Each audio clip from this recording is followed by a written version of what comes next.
La même douleur à quelques heures d'intervalle, à 900 km de distance. En moins de 24 heures, ce sont donc deux grandes villes ukrainiennes qui ont été touchées par des frappes russes. Lviv à l'ouest, la ville où des dizaines de milliers d'Ukrainiens s'étaient réfugiés au début de la guerre, et Poltava dans le centre, à 140 km du front. Près de 60 morts au total, plusieurs centaines de blessés et la colère des Ukrainiens confrontés quasi quotidiennement à ces bombardements. Écoutez Gulliver Krag qui est à Poltava justement. Beaucoup de colère et aussi beaucoup de solidarité parmi les habitants de Poltava. Derrière moi, vous voyez le centre de don du sang de l'hôpital de la ville. Ils disent qu'ils ont plus de gens en ce moment qui ont envie de donner du sang qu'ils n'ont la capacité à accueillir. Les gens font la queue, ils veulent aider comme ils peuvent. Nous avons parlé à une personne qui fait la queue derrière. Il a dit qu'il connaissait personne qui était à cette école militaire. Il n'y avait personne lié à lui qui était affecté, mais il sentait que toute la ville était affectée et qu'il voulait absolument aider.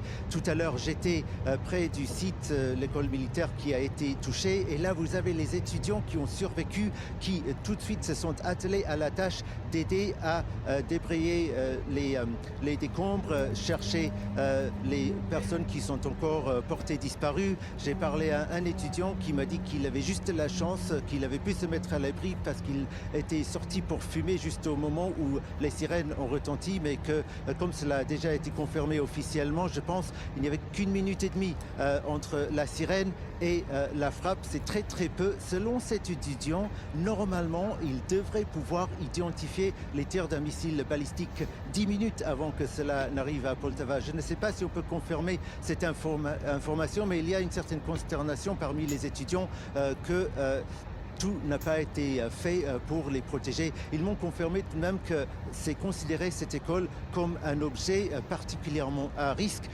Donc même si quand ils sont chez eux ou dans la rue, en réalité, la plupart des Ukrainiens ne se mettent pas à l'abri, ou pas à chaque fois en tout cas quand ils entendent les sirènes, mais pour les étudiants de cette école, c'était absolument nécessaire. Toujours, ils se mettaient à l'abri. On a aussi eu l'information qu'il n'y avait pas que de jeunes étudiants, il y avait aussi des mobilisés pour l'armée ukrainienne qui avait choisi de faire des études de communication militaire et qui étaient donc présents dans cet établissement. Comme vous avez compris, vous avez entendu, dans cette école, il n'y avait pas seulement que des étudiants, il y avait aussi les mobilisés, les soldats et tout ce qui va avec.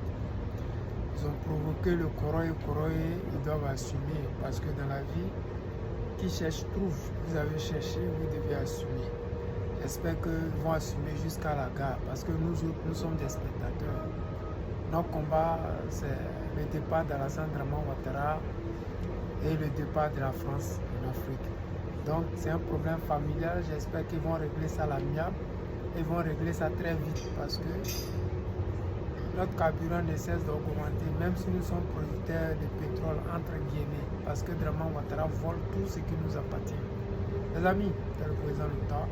Juste vous dire que la couleur du Koroï continue de s'abattre sur les plus grands mendiants du monde mondial. Donc, vous êtes le président Lota, l'ami des dirigeants qui se respectent. Ciao.